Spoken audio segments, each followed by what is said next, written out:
ራሷን ያገለለችውና በዙሪያዋ ባሉ ሀገራት የተገለለችው ኤርትራና አጠቃላይ ይዞታዋ አጠያያቂነቱ ቀጥሏል። ዓለምን ረስታና በዓለም ተረስታ ያለችው ኤርትራም የማዕቀቦች ማዕት ተጭኗት እንደጎበጠች ነው። በተለይም ከቻይና ከደቡብ ኮሪያና የተባበሩት አረብ ኤምሬትስ ጋር የምትገበያየው ኤርትራ ከ30 ዓመታት በላይ በአንድ ፓርቲና በአንድ መሪ ስር እየተዳደረች እስከ ዛሬ ዘልቃለች። ካላት የሕዝብ ብዛት አንጻር በጦር ሰራዊቷ ብዛት ከሰሜን ኮሪያ ቀጥላ በርካታ ወታደሮች ያሏት የዓለማችን ሁለተኛ አገር ናት። በሀገሪቷ የስደት ሁኔታ በእጅጉ አሳሳቢ ሲሆን በፈረንጆቹ 2022 ብቻ 800 ሺህ ወጣቶቿ ሀገራቸውን ጥለው ተሰደዋል። ይህም 3.6 ሚሊዮን ከሆነው አጠቃላይ ሕዝቧ 1/5ኛው ማለት ነው። Over the past 2 decades, more than 500,000 Eritreans have fled their home country.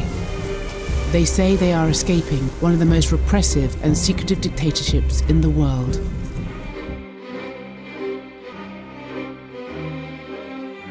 ሰላምና ጤና በያላችሁበት የምድር ዳርቻ ሁሉ የምንመኝላችሁ የመሿለኪያ ቤተሰቦች ለዛሬ በአንድ ወቅት የኢትዮጵያ አካል ስለነበረችውና ከዓለም ተገላ ወደ ኋላ ስለቀረችው ጎረቤት ሀገር ኤርትራ ልናወጋችሁ ወደናል። ለቻናሉ አዲስ የሆናችሁ ሰብስክራይብ ማድረግን እንዲሁም ቪዲዮን ላይክ ማድረግና ለወዳጅ ማጋራትን እያስታወስናችሁ እስከ ፍጻሜው አብራችሁን ዝለቁ።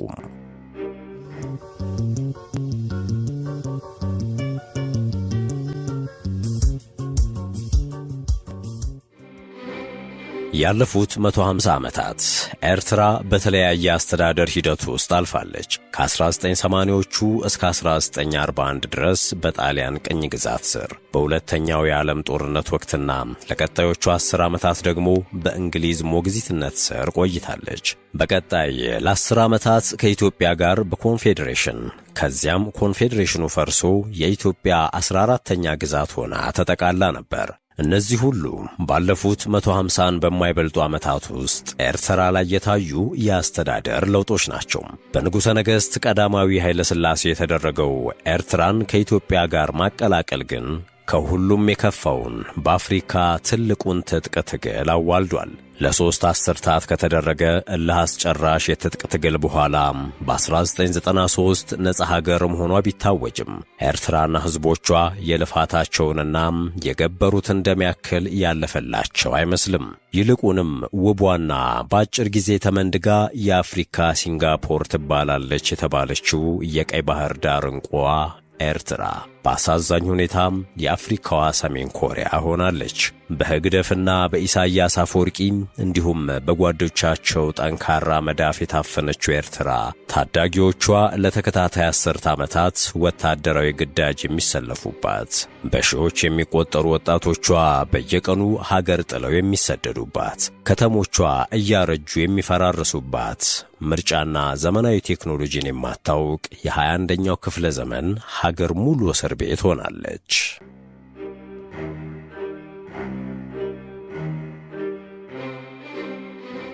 ኤርትራ ነጻነቷን ካገኘችበት ጊዜ አንስቶም በህግደፍ የአንድ ፓርቲ አምባገነን አገዛዝ ስር ትገኛለች። ከነጻነት ማግስት ያለፉት 30 ዓመታትም ከአቶ ኢሳያስ ውጪ ሌላ አታውቅም። ነጻ ፕሬስ፣ ሚዲያና ጋዜጣ መሰል መንግስት ሞጋች ነገሮች በሀገሪቷ የሉም። ለመጀመር ማሰብ ራሱ ያስቀጣል። ኤርትራ በዓለም ደረጃ በሚዲያ ነጻነት የምትበልጠው ቱርክሜኒስታንን ብቻ ነው። በእርግጥ ኤርትራ ምንም የውጭ ዕዳና ጣልቃ ገብነት አይታይባትም። ይህ ደግሞ በእጅጉ የሚያስሞግሳት ነው።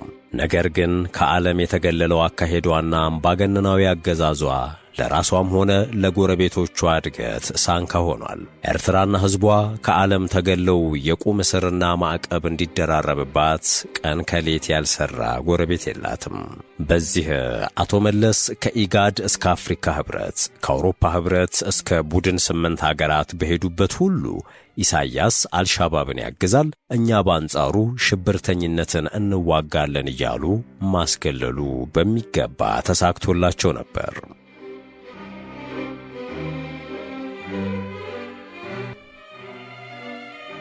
ለረጅም ዘመናት ተረስቶ የኖረው የምስራቅ አፍሪካና የቀይ ባህር አካባቢም የስዊዝ ካናል መከፈትን ተከትሎ በአንድ ጊዜ ከፍተኛ ትኩረትን መሳብ ጀመረ። በ1869 ሥራ የጀመረው የስዊዝ ካናል ከአውሮፓ ወደ እስያ ይደረግ የነበረውን ጉዞ ትርጉም ባለው መንገድ ከማቅለሉም በላይ አዲስ ጂኦፖለቲካዊ ግንኙነቶችንም ፈጥሯል። የዓለማችን ሀያል ሀገሮች በቀይ ባህር ላይ ትኩረት እንዲያደርጉና በቻሉት መጠንም አካባቢውን ለመቀራመት ተፋልመዋል። በእርግጥም ይህ ሂደት ኤርትራ የምትባል ሉዓላዊት ሀገርን በማዋለድ ሂደት ውስጥ የማይተካ ሚናን ተጫውቷል። ኤርትራ በዓለም ሚዲያዎች ሁሉም የአፍሪካዋ ሰሜን ኮሪያ ተብላ የምትጠራው ያለ ነገር አይደለም። በወታደራዊ ኃይሏ፣ መሪዋ አለቅጥ ባላቸው ሥልጣን፣ በምትከተለው እዝ መራ አስተዳደር፣ በኢኮኖሚዋና ከዓለም አቀፍ ግንኙነቶች ተገልላ በመኖሯ ነው።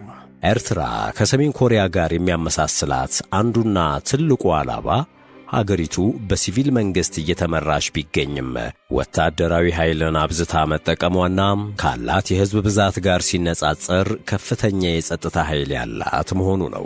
ምሁራኖች ይህንን ጉዳይ አክቲቭ ሚሊተሪ ፐር ካፒታ ይሉታል። For over 3 decades, Isaias Afwerki has ruled Eritrea with an iron grip, turning it into one of the most secretive and authoritarian countries in the world.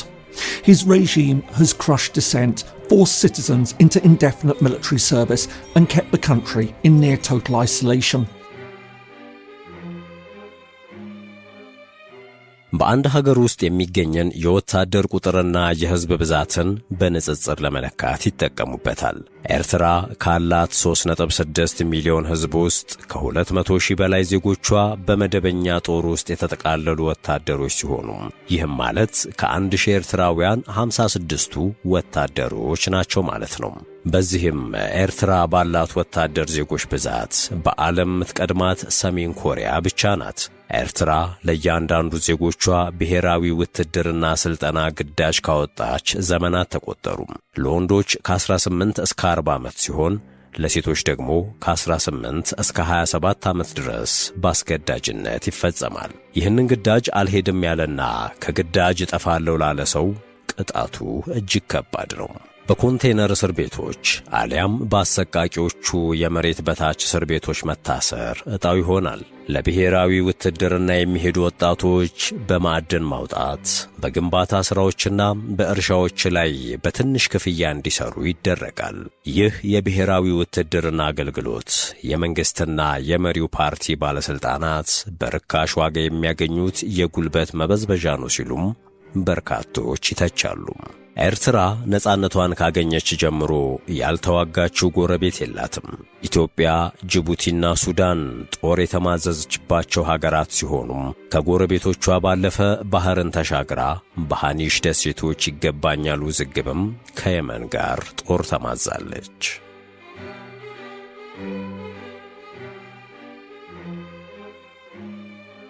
አቶ ኢሳያስ አፈወርቂ ላለፉት 30 ዓመታት ኤርትራን ቀጥቅጦ መግዛቱን ቀጥሏል። የማነ ገብረ ክርስቶስ፣ ኦስማን ሳሌህ፣ ጄነራል ኤፍሬም ስብሃት ዛሬም ከባለ ግርማው መሪ ጎን ሆነው ይታያሉ። ከነጻነት በፊት የኤርትራ ሕዝቦች የነጻነት ግንባር ተብሎ የሚጠራው የኢሳያስ አፈወርቂ ፓርቲ ከሀገሪቷ ነጻነት ማግስት ስሙን ወደ ሕዝባዊ ግንባር ለፍትሕና ለዲሞክራሲ በማለት ቀይሮታል። ኢሳያስ አፈወርቂ ርዕሰ መንግሥትና ርዕሰ ብሔር ናቸው። ከበረሃ የትጥቅ ትግል አዋጊነት የጀመረ የሥልጣን ጉዞአቸው ገቺ ታቶለት በፕሬዝዳንትነት ተደምድሞ እስከ ዛሬ እንደዘለቀ ነው። የበታች በነበሩበት ወቅት ታዛዥና ትሑት እንዲሁም ፈጣን አገልጋይ እንደነበሩ የሚነገርላቸው ኢሳያስ እርካብና መንበራቸውን እያደላደሉ ወደ ላይ ተወጣጥተዋል። ምርጫ የወረቀት ኪሳራ ነው የሚሉት ኢሳያስ ምርጫ እያለን የኤርትራን ሕዝብ አናሞኘውም ሲሉም ይደመጣሉ። የኤርትራ ሕዝብ በታሪኩ መርጦ የሚያውቀው አንድ ጊዜ ብቻ ነው፣ እሱም የአካባቢ ተወካዮቹን። ከዚያ ውጪ ከኔ በላይ ላሳር ያሉት ኢሳያስ ምርጫ የለም ብለው ቀጥለዋል። አቶ ኢሳያስ የኪም ቤተሰብ በኮሪያ ካደረገው እርሳቸው ያላደረጉት አንድም የቀራቸው የለም። እንኳን ሴራ ያሴረን ቀርቶ የጠረጠሩትን ከነዘር ማንዘሩ እስር ቤት ያጉሩታል።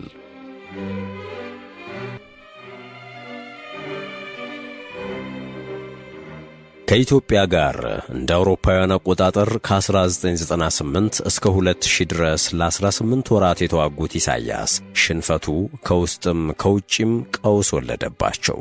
ከውጭ ያለውን ጫና ጆሮአቸውን ዘግተው አለፉት። ከውስጥ ያለው ጫና ግን የመጣው ከ11 ሚኒስትሮች ነበርና ኢሳያስ ደነገጡ። ሚኒስትሮቹ ፕሬዝዳንቱ በሕግ አግባብ ሊሰሩ ይገባል፣ ከ1995 ጀምሮ ሲተላለፉ የነበሩት ምርጫዎች መደረግ አለባቸው ሲሉ መግለጫ ወጡ። የወቅቱ ጋዜጠኞችም ጉዳዩን ዘገቡ። በዚህም እስከ ዛሬ ከቤተሰብ ለይተው የት እንዳሉ እንኳን በማይታወቅበት ሁኔታ 11 ሚኒስትሮችና 10 ጋዜጠኞች ታስረዋል። ይፈቱም ብሎ የጠየቀም የለም። ይኸው እስከ ዛሬም መጨረሻቸው አልታወቀም። አንድ ወቅት 21 እስረኞችን እስር ቤት ተጠብቅ ነበር ያለ ሰው ከኤርትራ ጠፍቶ ከወጣ በኋላ እንደተናገረው ከነዚህ ታሳሪዎች መካከል 10 ሰዎች ሞተዋል። ቀሪዎቹ 11 ቢሆኑም በአእምሮ ጤናም ሆነ በሌሎች ጉዳዮች ተዳክመዋል ብሏል። ኢሳያስ በጋዜጠኛና በፖለቲካ ብቻ አልተመለሱም። በሀገሪቷ የሚገኙ የጆቫ ዊትነስና የፕሮቴስታንት መሪዎችንም አስረዋል። ኢሳያስ ቀለል ያለ ኑሮ በመኖር ሸበጥ አድርገው አስመራ ውስጥ በትንሽ ጠባቂዎች ብቻ ታጅበው ሲሄዱ ማየት ብርቅ አይደለም። ቀዳማዊ እመቤት ሳባ ኃይሌም ከሥራ ወደ ቤት ያለ ግርግር ስትመለስ ማየት አይገርምም። ምክንያቱ ደግሞ ይላሉ፣ ምክንያቱ ሀገሬ ሁላ ተሰዶ ኤርትራ ውስጥ ያለው ሰው እርስ በእርሱ የሚተዋወቅና ልጅ ሲያጠፋ እንኳ አንተ የእንትና ልጅ አይደለህ ወደ መባል የተደረሰባት ሀገር ሆናለች ይላሉ።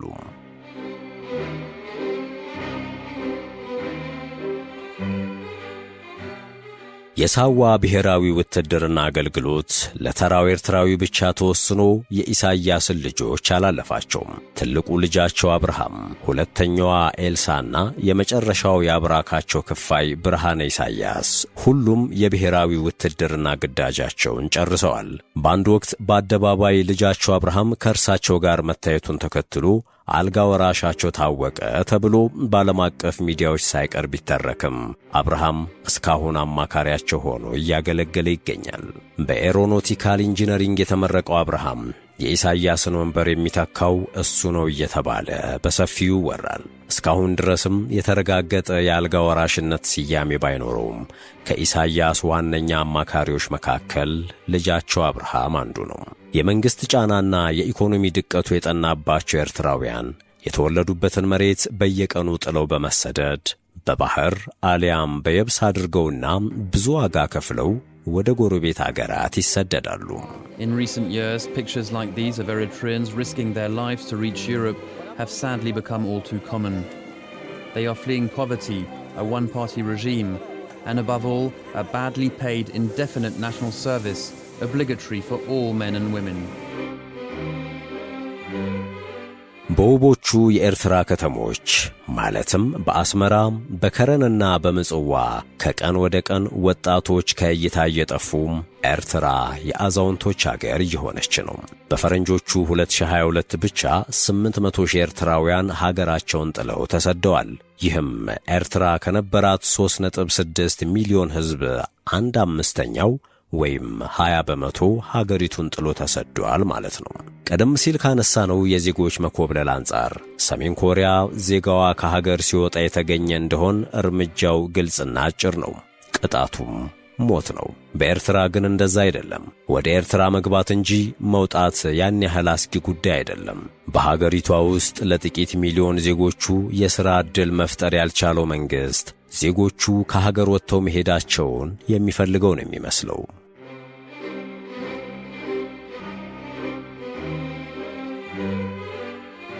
ኤርትራን የሰሜን ኮሪያ አምሳያ እያስባለ ከሚያስጠራት ነገሮች ሌላኛው ደግሞ እዝ መር ኢኮኖሚ ወይም ኮማንድ ኢኮኖሚ የሚሉትን አንድ መንግሥት የሁሉ ነገር አድራጊ፣ ፈጣሪ፣ ፈጻሚና ሰሪ የሆነበት የኢኮኖሚ ሥርዓት መከተሏ ነው። እናም ይህ አንድ ለእናቱ የሆነ ፓርቲ የመንግስትን ስልጣንና የሀገሪቷን ኢኮኖሚ በብቸኝነት ይወስናል። በኤርትራ ከሽንኩርት ንግድ እስከ ኮንስትራክሽን ንግድ ድረስ ፓርቲው ሁሉንም ነገር ይቆጣጠራል። በሀገሪቷ ምንም የግል ቢዝነሶች የሌሉ ሲሆን የወጪም የገቢም ንግድ እንቅስቃሴዋ በመንግስት በኩል የሚደረግ ነው። የወርቅ የብርና የኮፐር ማዕድናትን ወደ ቻይና፣ የተባበሩት አረብ ኤምሬትስና ደቡብ ኮሪያ የምትልከው ኤርትራ በምትኩ እንደ ምግብና መድኃኒት ያሉ ለኑሮ ወሳኝ የሆኑ ሸቀጦችን ታስገባለች። 70% የሚሆነው የኤርትራ ሰው የተሰማራው በግብርና ሥራ ላይ ነው። ኤርትራ ካመረተችው ትንሽ ምርት ላይ እሱን ወደ ውጭ ልካ እንደ ሩዝና ስንዴ ያሉ የምግብ እህሎችን በየቀኑ ታስገባለች።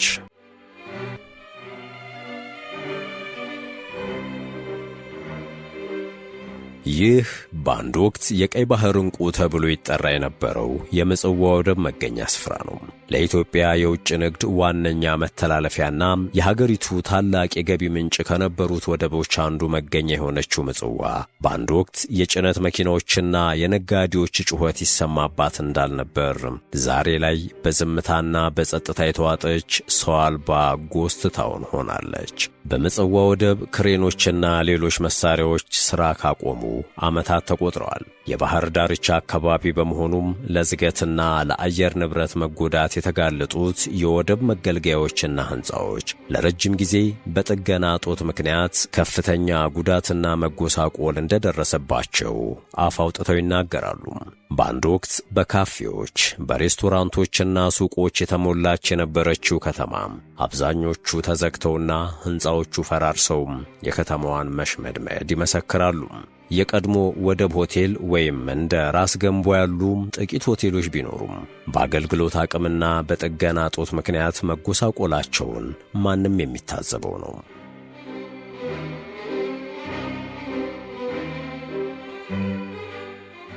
ሌላው ኤርትራን ከዓለም ልዩ የሚያደርጋት ነገር በውጭ ካሉ ዜጎቿ ግብር መሰብሰቧ ነው። በስደት ሌሎች አገራት ላይ ያሉ ዜጎቿ ካገኙት ገቢ ላይ 2% የገቢ ግብር ትሰበስባለች። በተለያዩ የዓለም ክፍሎች የሚገኙ ኤርትራውያን ይህንን ግብር ወይ ወደው ወይ ተገደው ይከፍላሉ። በውጭ ሀገር የሚገኙ ኤርትራውያን ወደ ሀገራቸው በከፍተኛ ሁኔታ የውጭ ምንዛሪ ይልካሉ። ይህንን ተከትሎ በአንድ ወቅት ህድር የተባለ የውጭ ምንዛሪ ቢቋቋምም እስካሁን ግን በተጨባጭ የታየ ለኤርትራውያን የተሰራ መሰረተ ልማት የለም። ይልቁንም የውጭ ምንዛሪውን መንግስት ለራሱ ጉዳይ ተጠቅሞበታል።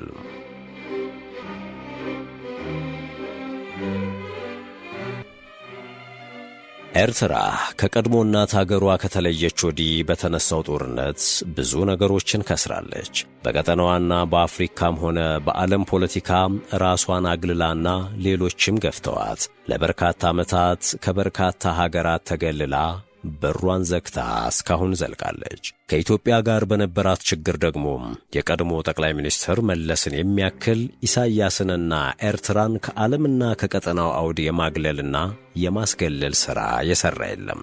ጠብ የማያጣቸው ኢሳያስ ደግሞ ከጅቡቲም ከየመንም ከሱዳንም እንዲሁም ከኢትዮጵያም ተዋግተዋል። በደህና ቀን ያፈሯቸው ጠላቶች በመለስ አስተባባሪነት ሰንዓ ፎረም የሚባል ኅብረት ፈጥረው በመሬትም በየብስም ኤርትራን ሲያስጨንቋት ኖረዋል። እናም ያለፉትን 30 ዓመታት ከዓለም ተገልላ የምትኖረው ኤርትራ ወደፊትም ኢሳያስ ከሥልጣናቸው እስካልወረዱና አዲስ ሥርዓት እስካልመጣ ድረስ ወደ ዓለም የምትቀላቀል አይመስልም።